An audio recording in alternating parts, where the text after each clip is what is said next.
I will talk about present indefinite tense. Present indefinite tense is also known as simple present tense. It shows the habit, duty, nature, etc. There is no definite time limit of the work done.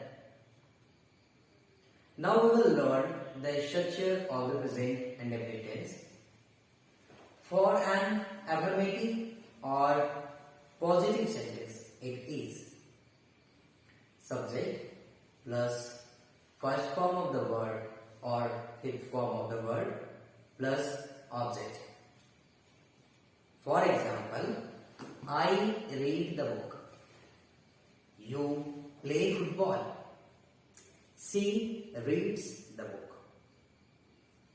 For a negative sentence, it is subject plus do not or does not plus first form of the word plus object.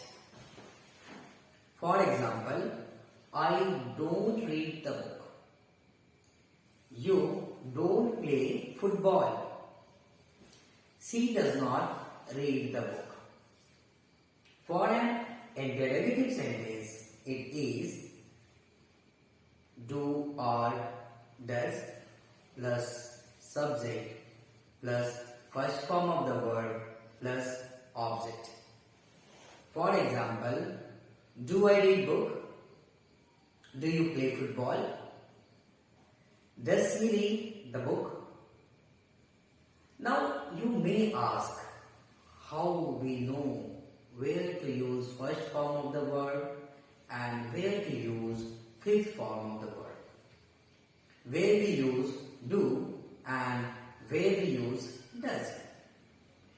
So use first form of the word with first person, second person and plural number of third person. Fifth form of the word is used with singular number of third person.